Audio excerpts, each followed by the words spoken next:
Alright you guys, as you can see by the thumbnail, I'm back with another one like the other one. So check it out you guys, I got another banger for you. But before I get into the details of this story, let me just say this real quick. The YouTube guys just ain't with us right now. You know, this story was supposed to go out a week ago, but lately it just seems like unforeseen circumstances just keep getting in the way. Life keeps getting in the way. And I know to some of you, it seems like I'm just giving you excuse after excuse about why it's taking me so long to generate content, but that's just not the case. And to be honest with you guys, I don't feel like I need to come up with excuses. You know, I create content when I'm able to create it. And sometimes life outside of YouTube really does get in the way. Unfortunately, I'm only able to spread myself out so thin. And lately it just seems like it's been one thing after another. And again, I know some of you think it's just excuse after excuse, but in all actuality, I'm just giving you guys the consideration of keeping you in the loop and letting you know what keeps taking me away from putting out content. It's just courtesy that I think some of you, my diehard viewers, deserve, especially since you guys been writing this out with me for so long. But I'm not gonna waste any more time talking about this right now. I'll post something on my community page regarding the possibility of making some temporary changes on my channel that might help me put out more content like I used to. The inner demons, the Q&As, the stories, the chapters, etc, etc. So by the time I drop this story, it should already be posted on my community page, so make sure you guys check because it's something I'm gonna want your guys' feedback on. Anyways, without further ado, I'm gonna go ahead and get into this next story. And like the one before last, this story right here is also coming straight out of the LA County Jail. And this also happened in a dorm-like setting on the main line in the LA County Jail. But the difference about this story is that it wasn't racially motivated. This stemmed over internal politics and was basically about the Sureños removing one of their own over an act of insubordination. You know, I'm still going to give you guys as many of the details as I possibly can, but there's not much to this story. It was a basic removal, so it's going to be quick, and the storyline is pretty simple. So as I pointed out in that last story I did titled Module 2900 Canoga Park, Alabama Gets One In, the LA County Jail is a massive complex that's broken up into 9 separate facilities, and when it's running at full capacity, it's capable of housing somewhere close to 17,000 inmates. So you've got the Inmate Reception Center, the Men's Central Jail, the Twin Towers Correctional Facility, Pitches Detention Center, which also includes East, North, and South facilities, the North County Correctional Facility where this story took place, and the Regional Detention Facility located in Linwood where they house the women. So like I said, this particular incident took place at the North County Correctional Facility in dorm 816, and this dorm housed approximately 65 inmates.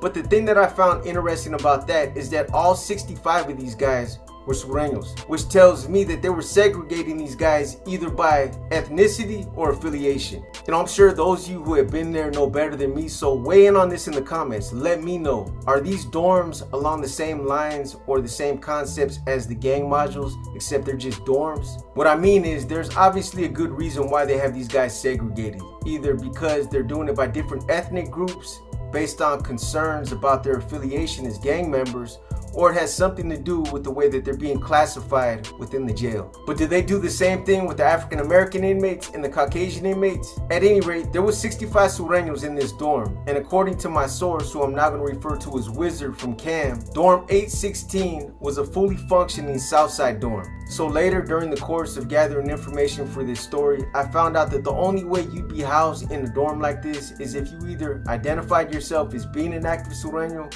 or if the gang intel officers at the county jail identified you as being an active Sureno. So I guess in some regards, these dorms are like the gang modules. The only difference is that these are open environments. They're dorms, not cells. And like I explained in that last story about the LA County Jail, this changes the dynamics of how you do your time.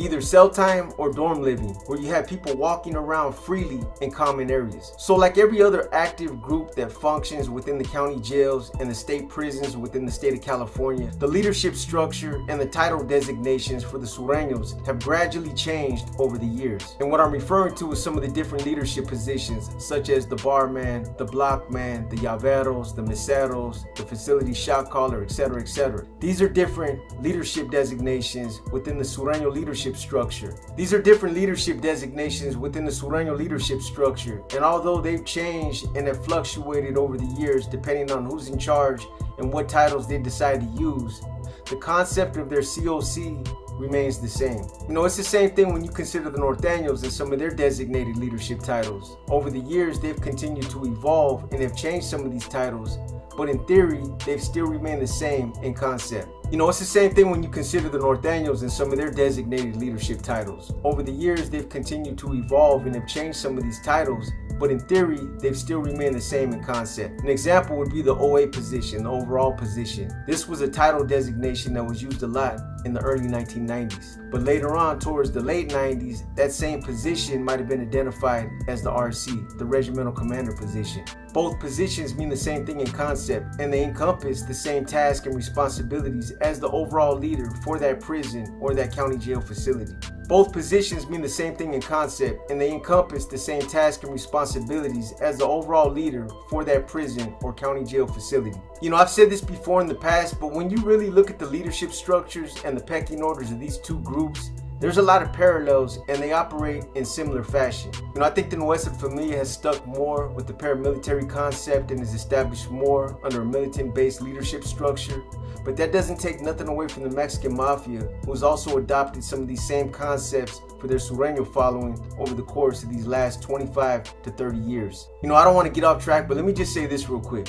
Prior to the implementation of the Messa system in 1995, I think the Mexican Mafia ran their leadership structure a lot more loosely and weren't nearly as organized as it is today. I talked about this before in one of my other stories, but in 1995, Raul Leon, Güero Sherm from Shelltown, Gabriel Huerta Sleepy from Huimas, George Gonzalez Güero Caballo from Eastside 18th Street, and Danny Roman Popeye from Harpies devised a plan to halt the confusion and the Sureno infighting on the California prison yards. So this plan basically established a vertical leadership structure that enhanced their communications, tightened up their security, and enabled them to capitalize on the illicit revenue that was being generated from the underground prison economy, the D and the contraband cell phones, something they weren't doing prior to 1995. Back then, Sureños were required to write a Mexican Mafia member that was either housed in Pelican Bay or Corcoran and request permission to run a prison yard as a llavero or as a shot caller. You've also got to keep in mind that back in 1995, these guys were all still slammed down in the shoe. So this is when California's Big Four was forced to control their followings from deep back there within the shoe.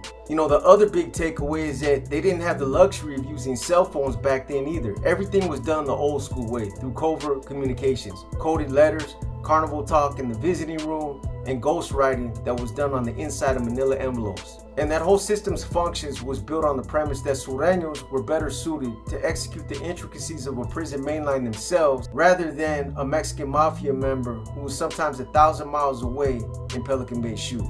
Especially when considering the fact that there was little or no communication or immediate monitoring capability. Nothing was done in real time back then. So this is when they introduced the Messa system. The Mexican Mafia said, you know what? This delayed, stagnant way of communicating is not only creating a lot of confusion and infighting, but it's also hindering our progress and preventing us from reaching our full potential. Sometimes it used to take weeks, even months, to facilitate critical communications, and this came with a lot of detrimental drawbacks. There was a lot of delayed reaction, and sometimes these guys had to wait for authorization or clearance before they could act on certain situations. So the Mexican Mafia said, you know what, let's relinquish some of this authority back to these guys so that they could delegate a Messa system and deal with a lot of the in-house stuff themselves. So they wanted these Messas to be comprised of some of the most experienced Sureños. The ones with intellectual stature and leadership abilities would be the ones that would run the yards under a counseling system so that they could make most of the day-to-day administrative decisions. But this was a flaw that they took notice of, and in 1995, it was definitely fixed. So, I know it's kind of ironic that I just dropped a story about MacArthur Park where Güero Caballo from Eastside 18th Street was on the receiving end of some harsh criticism. And then here you have another story that demonstrates some of the noteworthy contributions he's made with several other revered members of the Mexican Mafia. Kind of crazy, right? But again, that story came from other active members from 18th Street. So for me, it wasn't personal. But in this regard, Güero Caballo and these other three Mexican Mafia innovators proved to be the pioneers in the cultivation and integration of contemporary and creative business models into the structure of the Mexican Mafia's criminal enterprise. So with that in mind, I'm going to take you guys back to 2008 when this incident occurred. And again, this took place at the North County Correctional Facility, NCCF. And according to Wizard, the leadership structure was set up like this. So the entire jail, which consisted of all 9 facilities, was ran by a Mexican mafia member who was either housed in 1750, Deep Seg, or on one of the other maximum security tiers. Then there was a llavero that was in charge of each facility. The next step down below the facility shot caller was the floor shot caller. And I guess each floor of the North County Correctional Facility was divided into modules and dorms.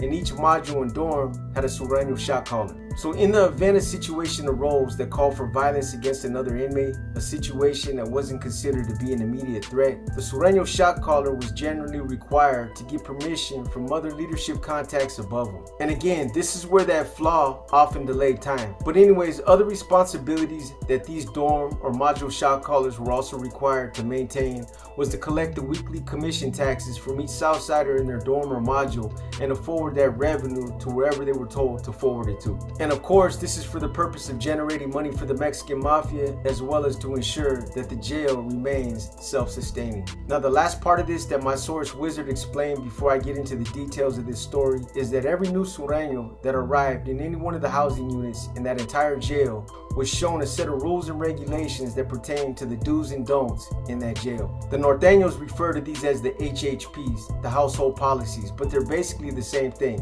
And they're shown these policies so that their expectations are clear, and so they also know what's required of them as being a fully functioning member of that particular household. So any inmate of Mexican descent from Southern California, regardless of whether he's a gang member or not, that comes into the LA County Jail falls under the control of the Sureno Collective, and they have to follow their rules and policies. Paisas, residents, and Christians are title designations of all those who are not considered to be active Sureños, but they're required to follow their rules nonetheless. So anyway, sometime in June of 2008, an individual by the name of Estuardo Tobias, who's also known as Little Man from Langdon Street, was housed in dorm 816. This guy had never done state time before, but he claimed that he had been to the LA County Jail on at least 3 occasions prior to this. So he had a basic idea of how Sureños functioned in the county jail, and because he was shown the policies when he first landed in that dorm, he knew what time it was. So the Sureno shot caller for dorm 816 at that time was an individual by the name of Felix Vega, who also went by Triste from the Pacuema Project Boys. Wizard said Triste was a solid dude, but he also described him as being strict and somebody who enforced all the rules. So Triste had apparently been delegated authority over dorm 816, but above him for the entire jail at the North County Correctional Facility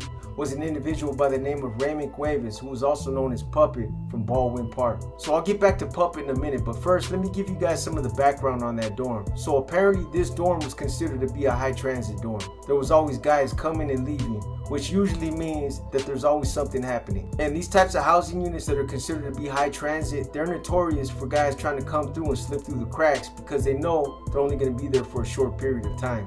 The other thing about housing units that are considered to be high transit is that it also increases the amount of D that comes in. There's always a lot of D in those parts of the jail. So Wizard said that there was an older guy that came in that had some kind of smut on him. He couldn't remember what it was, but that it was behind something that happened in another part of the jail, and that because of that, they put a green light on him and he had to go. You know, I know the Sureños have different methods for removing individuals who are either in hot water or who've been deemed no good. Sometimes it's nothing more than a check, or as they call it, a calentada, when it's nothing more than a minor infraction. But apparently this was more than just a DP or a calentada. Yeah, I know my Spanish is bad, but it is what it is. But like I said, this guy had some kind of smut on his name and they wanted him removed with a weapon. So at some point, Triste got with some of his security or members from his inner circle, Humberto Miranda, Belon from Sanfe, Isaac Rangel, Evil from Compton Barrio Tres, and Chris De Leon Capone from Las Parada Locos to discuss how they were going to remove this individual and who they were going to send at him. Like I said, the target was an older guy, and due to the fact that he'd just come off the street,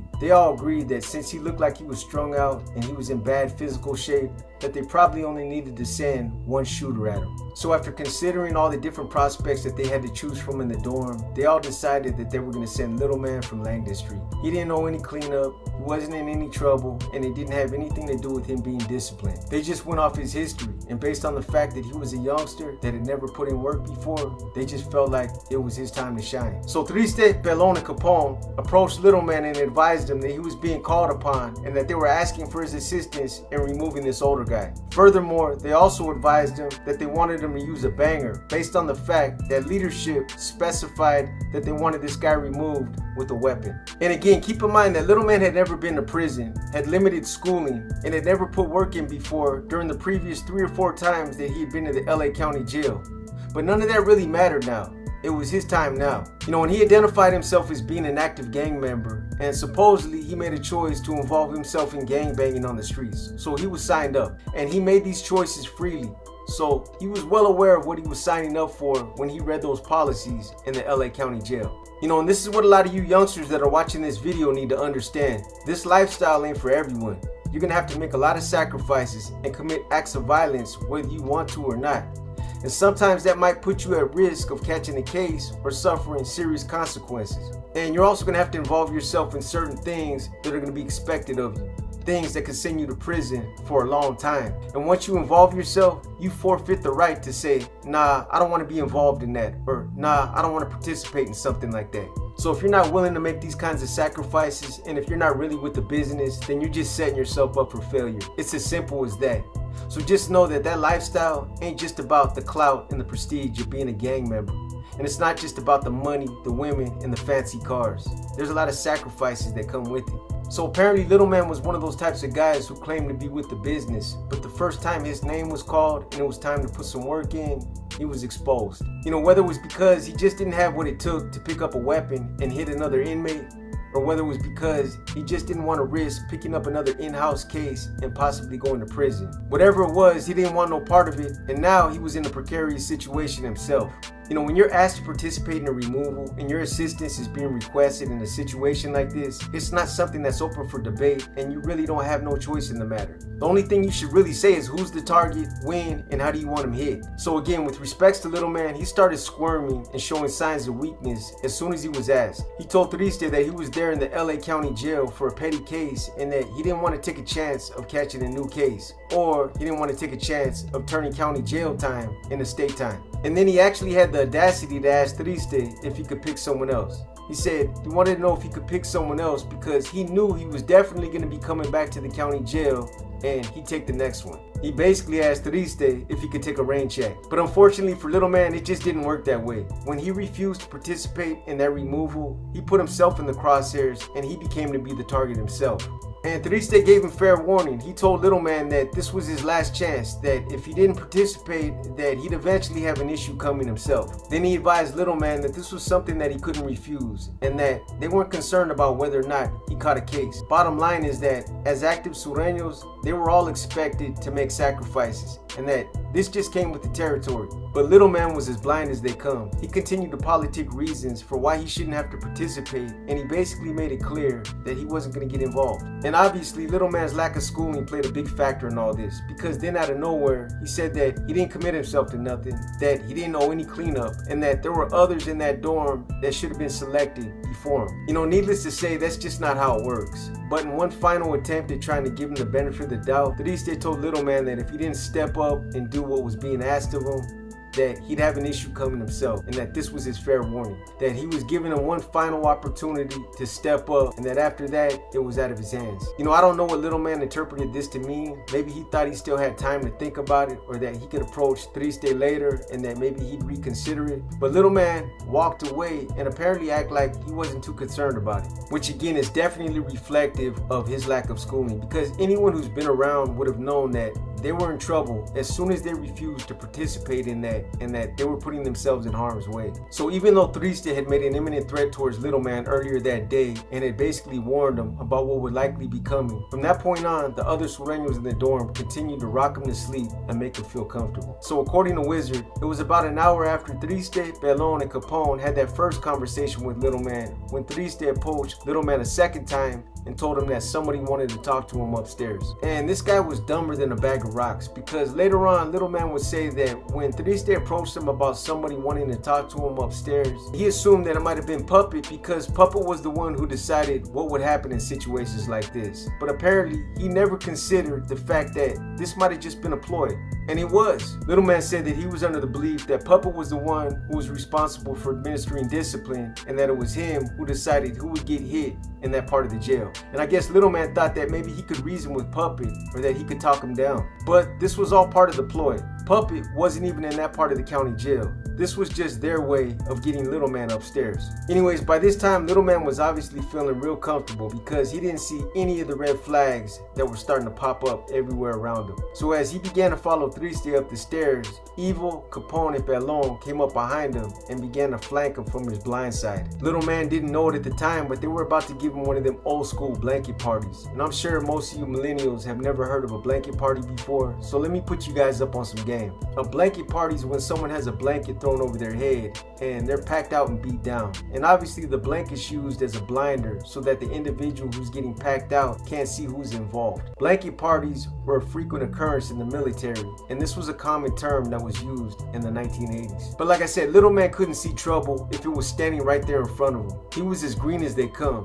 and there's no question about the fact that he was out of his element because he never seen them and he had no idea that they were even there. So when Little Man reached the top of the stairs, Triste spun around, rushed him, and tried taking him down to the ground. As these two started fighting, Pelon, Evil, and Capone joined in, and the four of them started to pack Little Man out.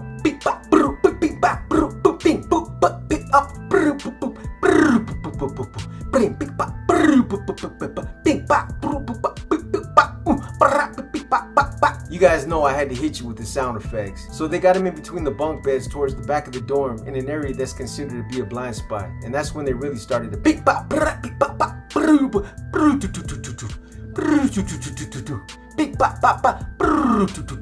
oh my shoe.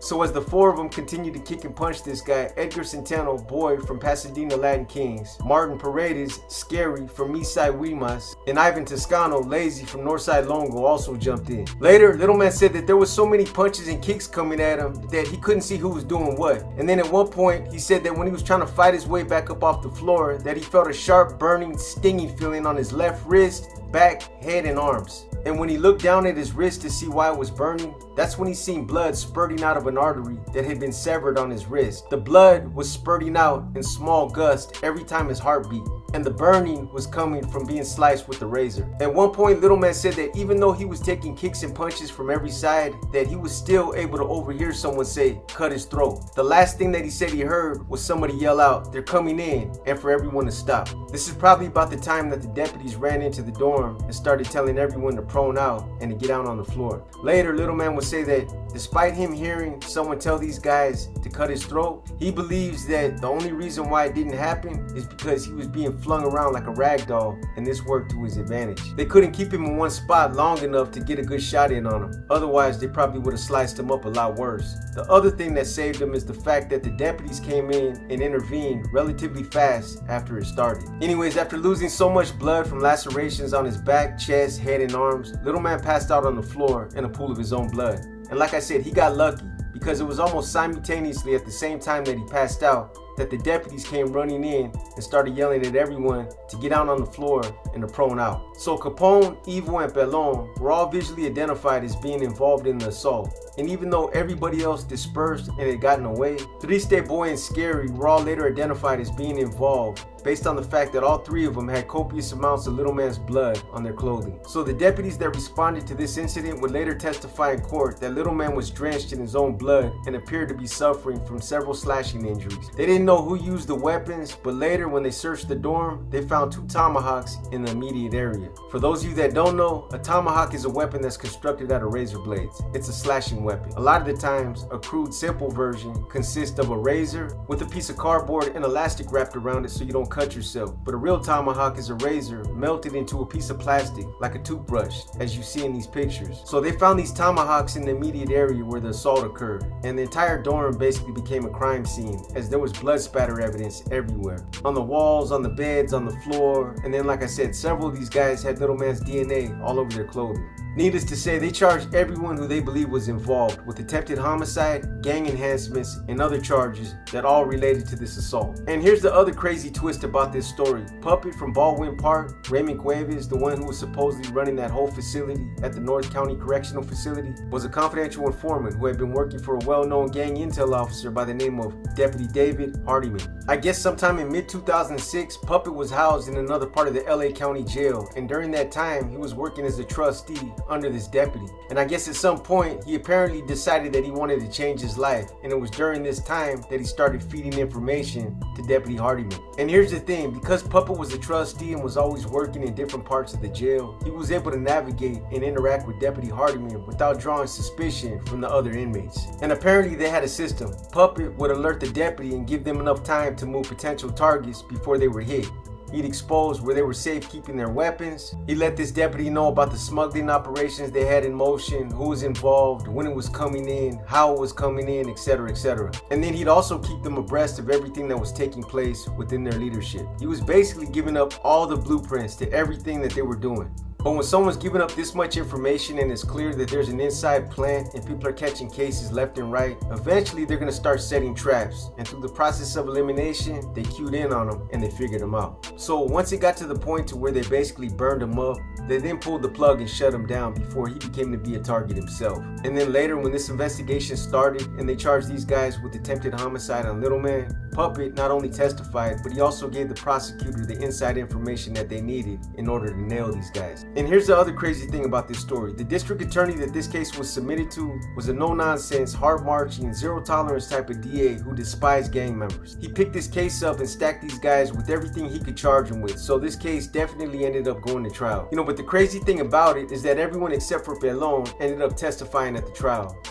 I don't want to speak out of turn and say something that might not be true, so I'll just give you guys the facts and let you draw your own conclusions. From everything I was able to gather, it sounded like these guys testified for the purpose of mounting their own defense. But unless they were given permission to testify about things that they had no business testifying about, which I highly doubt, things like leadership positions that they were delegated, what street gangs they belonged to, and some of the policies that all Sureños were bound to uphold, I'd be willing to bet that all these guys ended up getting crossed up and marked out. At any rate, these guys ended up getting spanked in court. Again, this was a zero-tolerance type of prosecutor who was playing for keeps, and he wasn't cutting no breaks. Little Man came in and testified as a prosecution witness and basically debriefed right there on the stand. He explained how Sureños were required to function in the LA County Jail. Then he went over all the policies that they were expected to follow. Next, he explained how he was approached by Triste and some of his inner circle about hitting another inmate that was also housed in dorm 816. And that when he refused, that's when he basically became a target. Then Deputy Hardiman came in next and testified as a gang expert. And this guy put on a whole PowerPoint presentation. He went into all the basics, the hierarchy, the chain of command, the insignias and symbols, the tattoos, and how all Sureños in the county jails and in the California state prison system fall up under the Mexican Mafia's umbrella. In fact, Pelon had a tattoo that Deputy Hardiman described as a thirst for blood tattoo.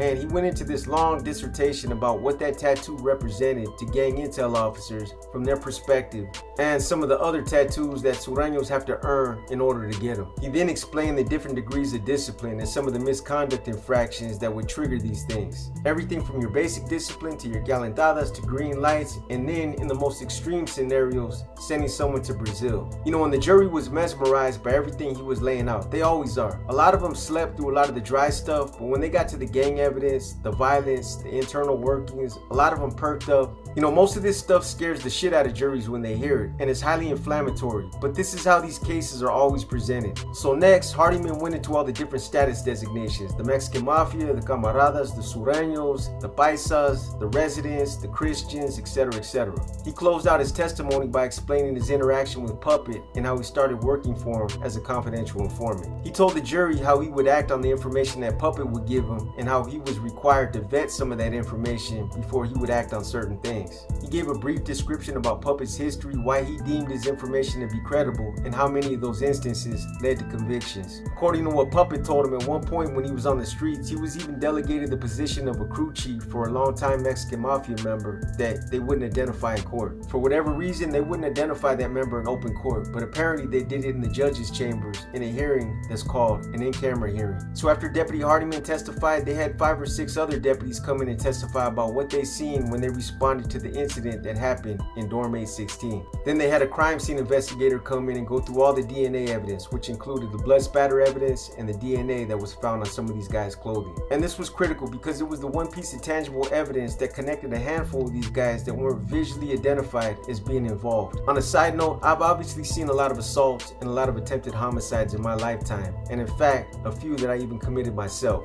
And based off some of these other cases and what I've seen, this case was clearly overcharged. These guys should have never been charged with attempted homicide. At best, this should have been charged as an assault with a deadly weapon with intent to commit great bodily injury, something like that. And even then, they didn't have clear-cut evidence of who was guilty of using the weapon and who was only guilty of using their hands and feet. I'm sure if these guys retained good appellate attorneys, they probably brought them back on appeal and knocked all kinds of holes in this case. Anyways, in the end, Pelon was sentenced to serve 17 years consecutive, to be served first before the service of life sentences in another unrelated case. Triste was sentenced to 11 years 4 months to be served consecutively to a prior sentence in another case of 37 years 4 months. The aggregate term for both cases was 48 years 8 months, so they ran both of these cases bull-legged separately.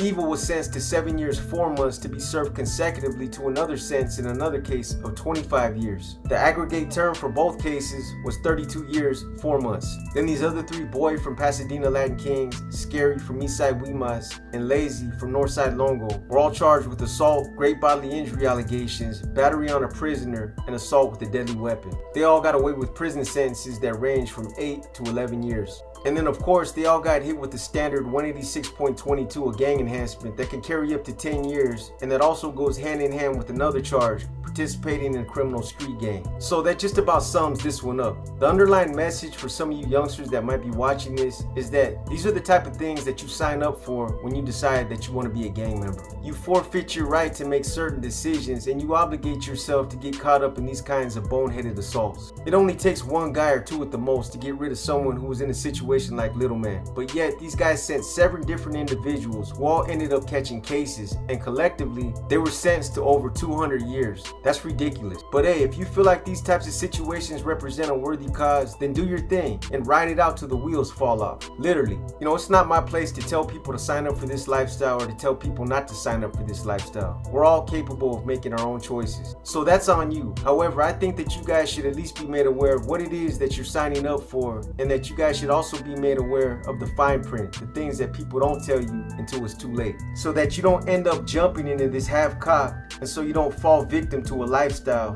that could end up leading to a life sentence. Anyways, I hope you guys have enjoyed this episode of Paradigm Profiles. If you guys liked this episode, give it a thumbs up. If you didn't like this episode, give it a thumbs down. But either way, drop a comment and let me know what you think. And again, something else that's important that I'm going to continue to keep reminding you guys about is to not only hit the like, drop a comment, and share the video, but also hit the all symbol on the notification bell so you're advised whenever I drop content on the channel. So with that being said, as always, I just want to thank those of you who continue to show your unwavering support, and for also continuing to tap into the channel. I got an Inner Demons and a Q&A dropping in the next couple of days, and you guys don't forget to go to the community page and check out that posting that should be posted by the time I drop this video. In the meantime, you guys enjoy the rest of your day, keep pushing that positivity, and until the next one, this is your boy B, and I'm gone.